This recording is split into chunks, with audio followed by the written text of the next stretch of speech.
ఇల్లు ఇల్లాలు పిల్లలు సీరియల్లో రేపు ఏం జరగబోతుందో తెలుసుకోవాలనుకుంటున్నారా? అయితే మీ అమూల్యమైన లైక్‌ని ఈ వీడియోకి ఇవ్వాల్సిందిగా కోరుకుంటున్నాం. ఇక విషయంలోకి వెళ్తే రామరాజును నిలదీస్తుంది ఈ వేదవతి. మీరు చేస్తున్న పద్ధతేం నాకు నచ్చడం లేదు. ముగ్గురు కొడుకులున్నారు కదా! ముగ్గురు కోడళ్ళున్నారు కదా! పెద్దవాడినే ఒకలాగా చూసి మిగిలిన కొడుకుల మీద పక్షపాతం చూపిస్తున్నట్టుగా నాకనిపిస్తుంది. అసలు మీరేనా? కొడుకుల విషయంలో ఎంతో కేర్‌గా ఉండే మీరు, ప్రతి ఒక్క విషయాన్ని జాగ్రత్తగా చూసుకునే మీరు, ఇలా చేయడం నాకేం మంచిగా అనిపించడం లేదు. ఇన్నేళ్ల మన ప్రయాణంలో మీరిలా చేస్తుంటే నాకు నచ్చడం లేదు అనైతే చెప్తూ ఉంటుంది. బుజ్జమ్మ, ఏం మాట్లాడుతున్నావు నువ్వు? నేనేం చేశాను? నేను ముగ్గురు కొడుకుల్ని ఈక్వల్‌గానే చూస్తున్నాను కదా! అయినా వాళ్ళు చేసుకున్నదే ఇదంతా. నా పెద్ద కొడుకు నేను చెప్పిన మాట విన్నాడు. నేను చెప్పిన అమ్మాయిని పెళ్లి చేసుకున్నాడు. మరి అటువంటిది వాడి ప్రతి ఒక్క అవసరాన్ని నేను గమనించుకోవాలి కదా అంటూ ఉంటే, అవును, గమనించుకోవాలి. అలానే మీ ఇద్దరు కొడుకుల గురించి కూడా మీరే పట్టించుకోవాలి కదా! ఒక పెళ్లి విషయంలో తప్ప మిగిలిన ఏ విషయాల్లోనండి మీ మాట వాళ్ళు కాదన్నారు? మీరు గీసిన గీతలోనే ఉన్నారు కదా! మరి అలాంటప్పుడు ఈ కొడుకుల్ని ఎందుకు మీరు అలా పట్టించుకోవడం లేదు? వాళ్ళ ముందే పెద్ద కొడుక్కి హనీమూన్‌కి వెళ్ళేసి రండి, డబ్బులు పంపిస్తాను అని చెప్తున్నారు. వాళ్ళ మొహాలు ఎంత చిన్నగా పోయాయో చూసారా? ఇలా చేస్తే ఎలా అనిపిస్తుంది? మీ పెద్దరికం నిలబడుతుందా అనైతే మాట్లాడుతూ ఉంటే, అవన్నీ నాకు తెలీదు. వాళ్ళు నాకిష్టం లేని పని చేశారు. అందుకనే నేను వాళ్ళని సరిగా పట్టించుకోవడం లేదు. నాకు గౌరవం లేకుండా చేశారు. నా పెద్ద కొడుకు, నా పెద్ద కోడలే నా గౌరవం గురించి ఆలోచిస్తున్నారు.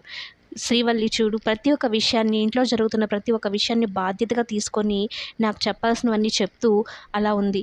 మిగిలిన కోడళ్ళు ఏ రోజైనా అలా ఉన్నారా అనైతే మాట్లాడుతూ ఉంటే, శ్రీవల్లిలాగా అన్ని విషయాలు చెప్పి ఇంట్లో గొడవలు పెట్టరండి నా ఇద్దరు కోడళ్ళు నర్మదా, ప్రేమలు. వాళ్ళు ఎక్కడ ఏం చెప్పాలి, ఎక్కడ ఏం చేయాలో తెలిసిన వాళ్ళు, పద్ధతి తెలిసిన వాళ్ళు. మీరు గీసిన గీతలోనే ఉన్నారు. ఇంటికి వచ్చినప్పటి నుంచి మన ఆచారాలను కానీ, మన పద్ధతులు కానీ, సాంప్రదాయాలు కానీ పాటిస్తూ ఉన్నారు. ఏ రోజు మనకు ఎదురు చెప్పడం కానీ, ఎదురు మాట్లాడడం కూడా జరగలేదు. అటువంటిది వీళ్ళని మీరు వేరేలాగా మాట్లాడడం నాకైతే నచ్చడం లేదని చెప్పని అక్కడి నుంచి అలిగి వెళ్ళిపోతుంది. ఇక ఈ రామరాజు కూడా మిల్లుకి వెళ్ళిపోతాడు, ఏం పట్టినట్టుగా. అయితే వెళ్ళిన తర్వాత అక్కడ ఆలోచిస్తాడు. ఏంటి బుజ్జమ్మ ఎప్పుడూ లేనిది నా మీద ఇంత కోపంగా మాట్లాడింది ఎందుకయ్యుంటుంది? నేను ఒక రకంగా తప్పు చేస్తున్నానా నా పిల్లల విషయంలో? అయినా నా పిల్లల విషయంలో నేనేం చేసినా కరెక్టేలే. వాళ్ళు తప్పుగా అనుకున్నంత మాత్రాన వాళ్ళని దారిలో పెట్టాల్సిన బాధ్యత నాదే కదా! వాళ్ళు పిల్లలన్నాక ప్రతిదీ తప్పులు చేస్తూ ఉంటారు. మనం చెప్తే తప్పుగానే ఫీల్ అవుతూ ఉంటారు. ఏం పట్టించుకోవాల్సిన అవసరం లేదు అన్నట్టు అనుకుంటాడు.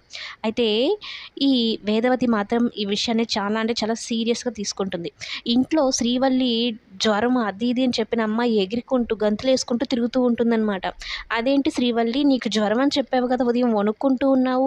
మరి ఇప్పుడు ఇంత యాక్టివ్ అయిపోయావు ఏంటమ్మా అని అంటూ ఉంటే, అదేంటి అత్తయ్య గారు అలా మాట్లాడేస్తున్నారు. టాబ్లెట్లు ఏసుకోలేదా నేను? టాబ్లెట్లు ఏసుకున్నాకనే జ్వరం తగ్గిపోయింది. అందులోనూ మావయ్య గారు పిలిచాక పరుగెత్తుకుంటూ రాకుండా ఇంకెలా ఉండమంటారు? నాకప్పుడే మావయ్య ఆశీర్వాదంతోనే నాకు జ్వరమంతా పోయింది అత్తయ్య గారు అనేది చెప్తూ ఉంటుందనమాట. ఇక వేదవతి శ్రీవల్లి మాటల్లో బాగా ఆలోచిస్తుంది. ఈ అమ్మాయి నలుగురు ఉన్నప్పుడు ఒకలాగుంటుంది, తర్వాత ఒకలాగుంటుంది. అసలు ఈ అమ్మాయి ఏమైనా తేడానా ఏంటి?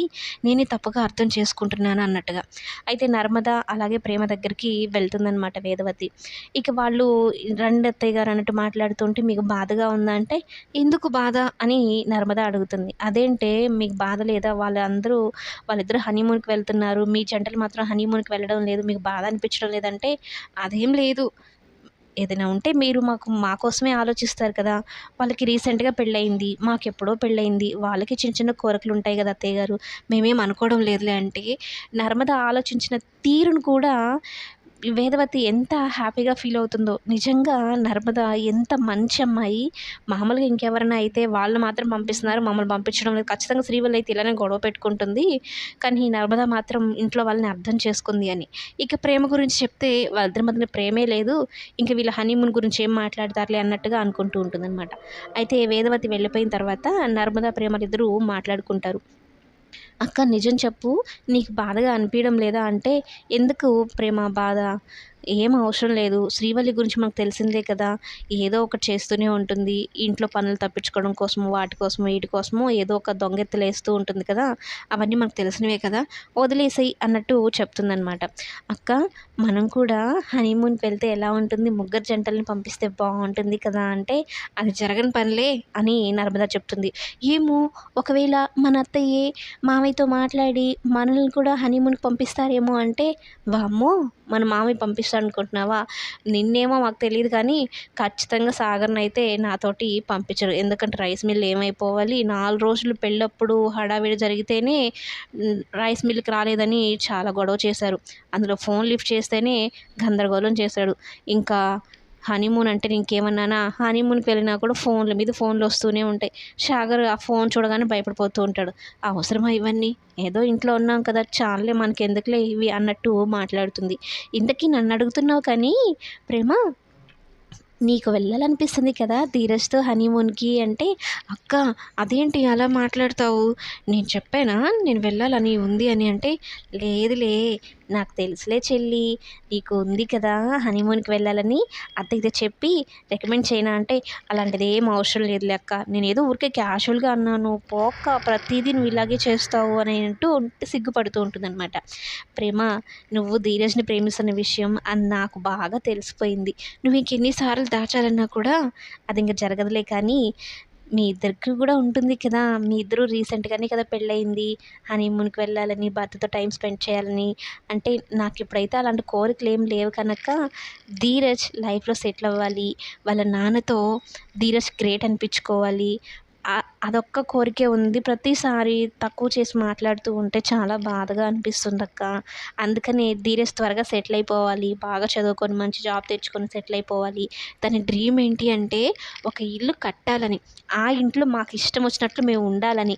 ఇదొక్కటేనక్క డ్రీము అనేది చెప్తూ ఉంటే, ప్రేమ, అన్నీ జరిగిపోతాయి. నువ్వేం బాధపడకు. ప్రతీదీ జరుగుతుంది. దేవుడు ఖచ్చితంగా మంచి చేస్తాడు. పద వెళ్దాం అని చెప్పని అక్కడి నుంచయితే ఎవరి రూమ్‌కి వాళ్ళు వెళ్ళిపోతారు. కానీ వేదవతి మాత్రం ఈ విషయాన్ని చాలా సీరియస్‌గా తీసుకుంటుంది. ఎలా అయినా సరే నా ముగ్గురు కోడళ్ళని, నా ముగ్గురు కొడుకుల్ని హనీమూన్‌కి పంపించాలి. వాళ్ళు సంతోషంగా ఉండాలి. వాళ్ళ సంతోషమే నాకు సంతోషాన్ని ఇస్తుంది. ఆయన రాగానే గొడవ పెట్టుకొనైనా సరే ముగ్గురిని హనీమూన్‌కి పంపించే తీరుతాను. అంతేకాని ఒకరు హనీమూన్‌కి వెళ్ళిన తర్వాత మిగిలిన జంటలు ఇంట్లో కూర్చొని బాధపడుతూ ఉండడం మాత్రం నేను ఒక తల్లిగా చూడలేననైతే చెప్పుకుంటూ, ఇక వేదవతి ఏం చేస్తే ఈ రామరాజు ముగ్గురు విషయంలో మంచి నిర్ణయం తీసుకుంటాడు. హనీమూన్‌కి పంపిస్తాడు. ఆ విధంగా ఆలోచించాలనైతే ఆలోచిస్తూ ఉంటుంది. మరి మొత్తం మీద ఈ వేదవతి ముగ్గురు కొడుకు కోడల్ని హనీమూన్‌కి పంపిస్తుందా? లేదా? రామరాజు అందుకు ఒప్పుకుంటాడా? లేదా? అనేది కమింగ్ ఎపిసోడ్‌లో చెప్పుకుందాం. వీడియో నచ్చితే ఒక చిన్న లైక్ ఇవ్వండి ప్లీజ్.